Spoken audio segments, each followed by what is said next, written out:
Mantap saatnya raih 3 poin krusial. Persib Bandung berangkat ke Kalimantan Timur hadapi PSM Makassar dan tiba di mendarat mulus di Bandara Sepinggan Balikpapan. Bojan Hodak buat pernyataan sangat serius untuk tekan mental pemain PSM. Ini kronologi kejadiannya.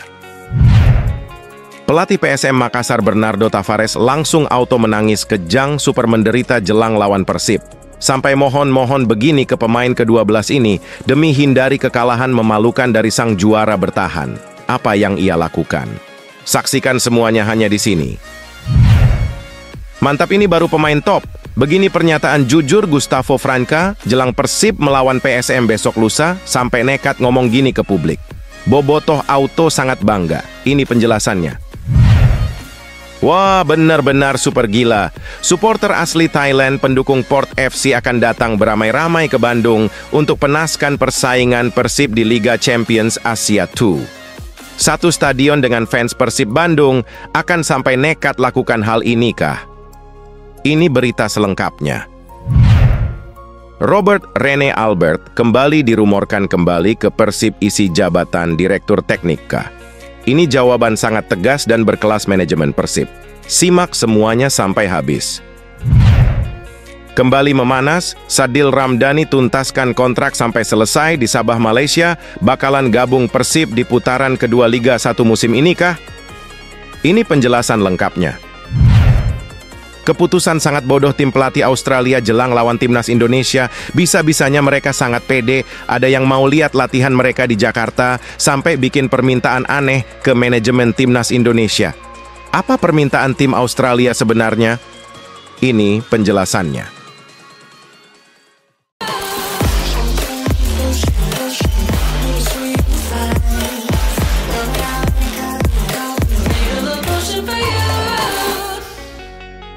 Mohon subscribe channel YouTube ini, supaya gak ketinggalan berita Persib Bandung. Mantap saatnya raih 3 poin krusial.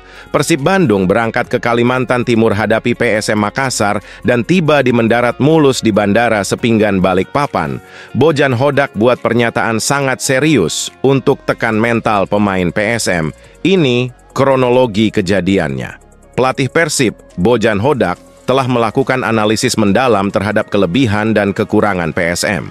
Salah satu fokus utama Hodak adalah kemampuan PSM dalam melakukan pressing dan memanfaatkan situasi set piece. Saya melihat bahwa PSM tidak terlalu mengutamakan penguasaan bola, melainkan lebih banyak mengandalkan pressing dan set piece. Ini adalah hal yang harus bisa kami hentikan, kata Bojan Hodak. Hodak juga menambahkan bahwa setelah libur, sesi latihan kembali terasa lebih produktif. Kemarin kami libur, dan latihan selalu terasa lebih baik setelah libur. Semuanya sudah kembali dari istirahat dan terlihat lebih segar, serta melakukan hal-hal bagus di latihan, jelasnya. Menjelang pertandingan mendatang, Bojan Hodak menyebutkan bahwa latihan tertutup akan dimulai dan akan lebih fokus pada taktik. Besok kami mulai menggelar latihan tertutup dan akan lebih tertuju pada latihan taktikal, pungkasnya.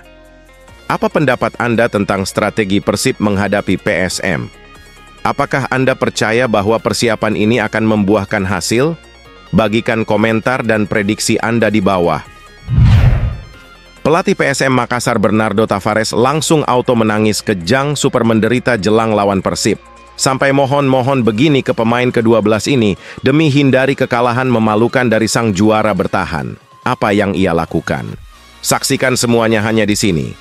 Pelatih PSM Makassar, Bernardo Tavares, mengharapkan dukungan maksimal dari supporter Juku Eja saat timnya menghadapi Persib Bandung di Stadion Batakan. Tavares, yang berasal dari Portugal, percaya bahwa kehadiran lebih banyak supporter akan meningkatkan motivasi dan semangat anak asuhnya.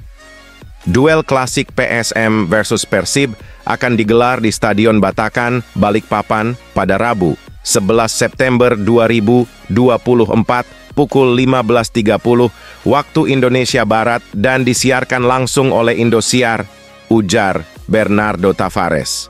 Persib adalah tim yang kuat dan saya sangat berharap lebih banyak supporter yang datang mendukung kami, tambahnya.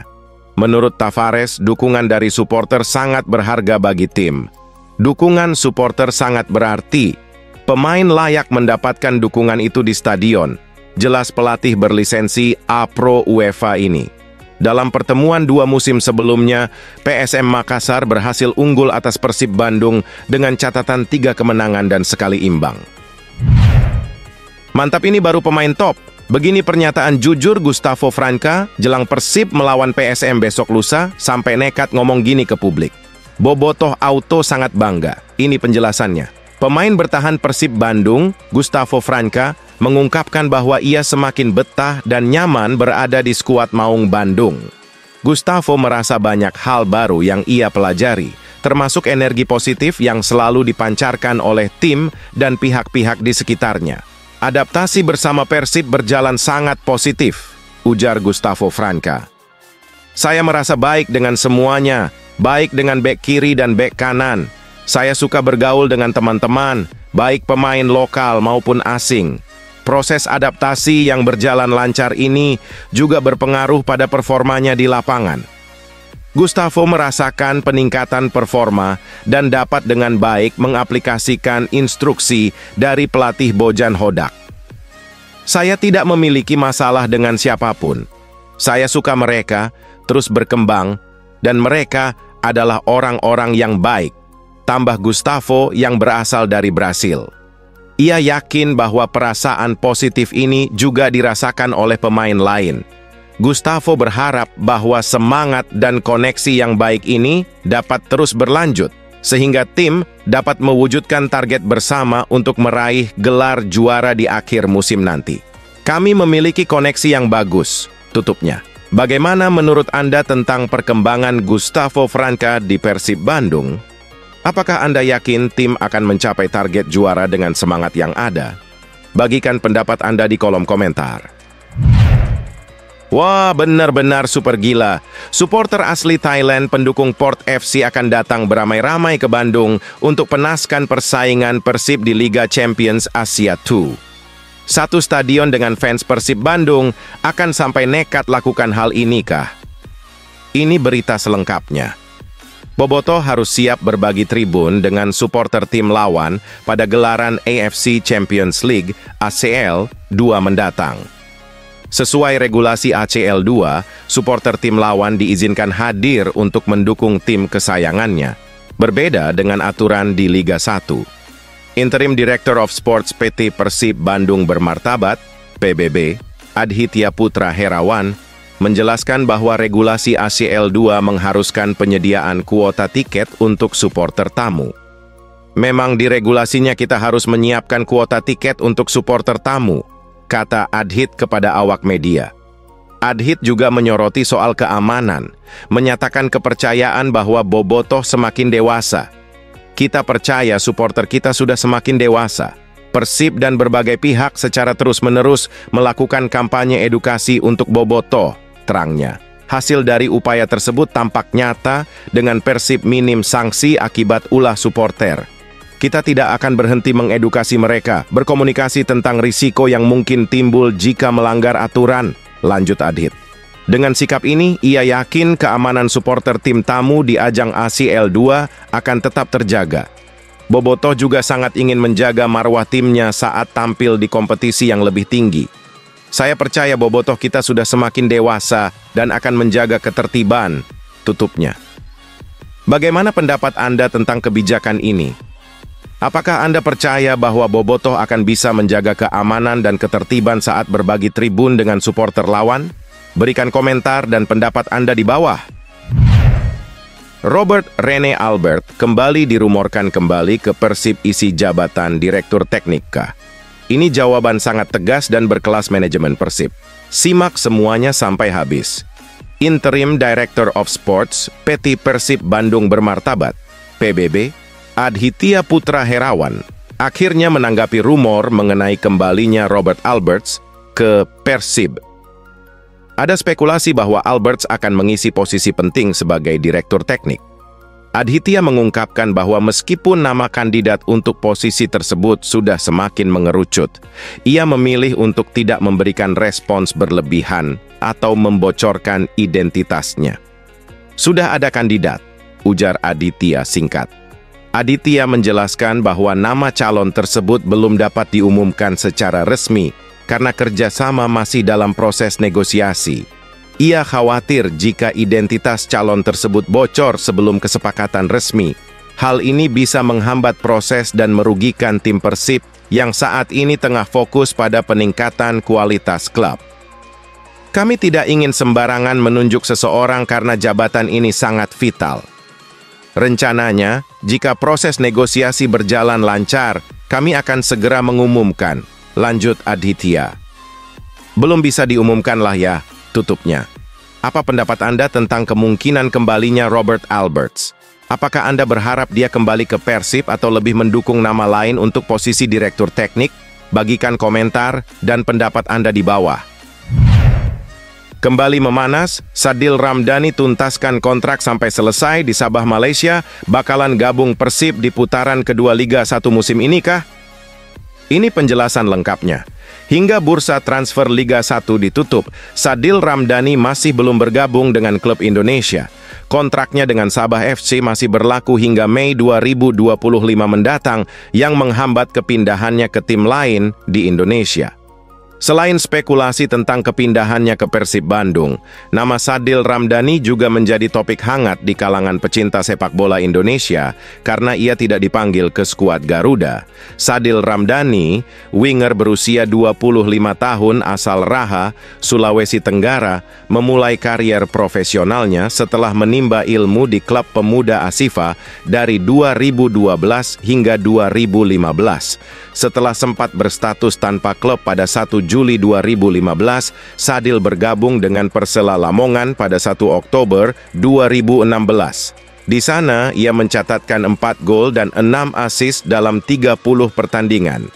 Musim 2018-2019, Sadil memutuskan untuk melanjutkan kariernya di Malaysia dengan bergabung bersama Sri Pahang FC, di mana ia menyumbangkan 2 gol dan 3 assist dalam 22 pertandingan.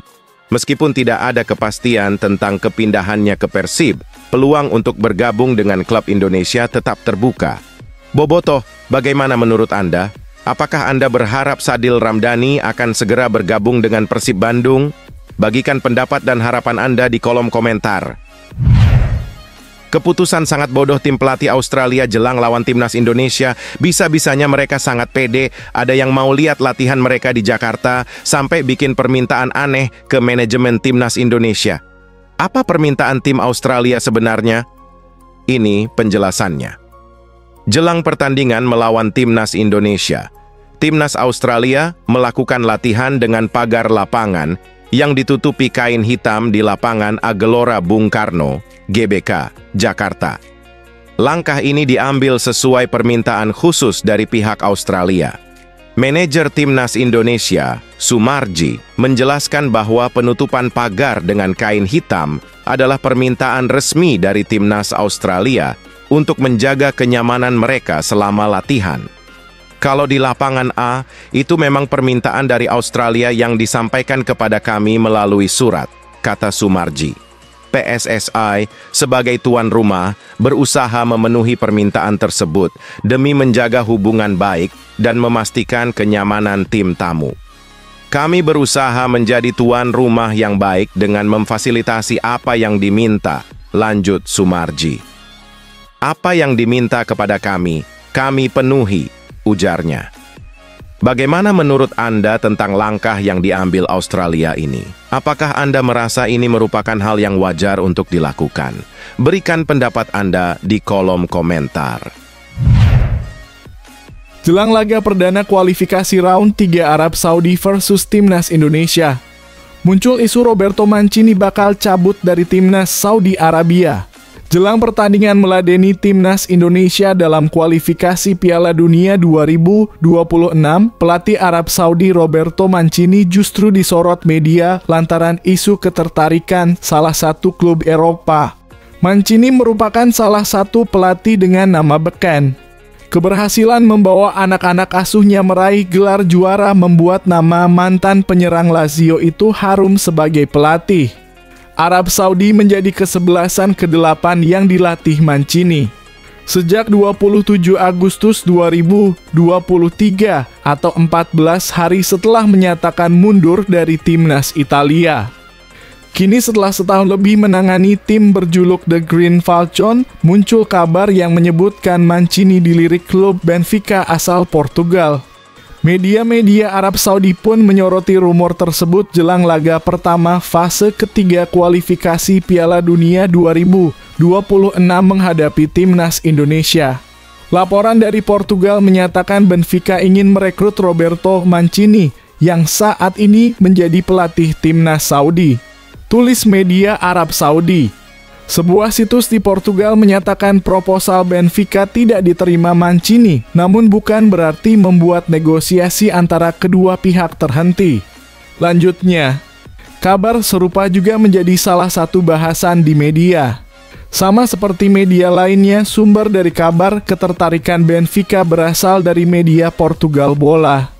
Selain itu ditambahkan pula perihal keinginan Mancini melatih Benfica yang pernah diutarakan pada 11 tahun lalu kepada media Italia Corriere dello Sport. Kontrak Mancini dengan Arab Saudi masih akan berlangsung hingga 2027. Shin Tae-yong bahagia. Gelandang timnas Arab Saudi alami cedera jelang lawan timnas Indonesia. Ini dia sosok penting timnas Arab Saudi yang cedera. Arab Saudi akan tampil tanpa diperkuat salah satu pemain andalan mereka saat menghadapi timnas Indonesia di matchday pertama kualifikasi Piala Dunia 2026 zona Asia. Pemain yang dimaksud Abdullah Al-Malki. Pemain Al-Ettifaq itu mengalami cedera pergelangan kaki saat melakoni sesi latihan bersama The Green Falcon pada Minggu 1 September kemarin. Kabar absennya Al-Malki sempat disampaikan Federasi Sepak Bola Arab Saudi. Lewat laman resmi tim, Al-Malki bahkan dikabarkan tidak bisa menyelesaikan sesi latihan karena cedera tersebut. Sesi latihan digelar di King Abdullah Sport City di Jeddah di bawah pengawasan Roberto Mancini. Pemain Abdullah Al-Malki tidak menyelesaikan sesi latihan karena nyeri di sendi pergelangan kakinya. Tulis pihak federasi. Absennya Al-Malki jelas menjadi kabar baik untuk kubu timnas Indonesia. Tidak bisa dipungkiri sang pemain merupakan salah satu pemain berbahaya timnas Arab Saudi. Pemain Al-Ettifaq itu selalu menjadi pemain utama saat Arab Saudi dilatih Hervé Renard, terutama di Piala Dunia 2022. Namun di bawah asuhan Roberto Mancini, gelandang 29 tahun itu jarang bermain karena sering cedera. Pada 3 pertandingan terakhir Arab Saudi, Al-Malki bahkan tidak dipanggil Mancini. Sang pemain baru kembali masuk skuad Green Falcon untuk laga melawan timnas Indonesia dan Cina.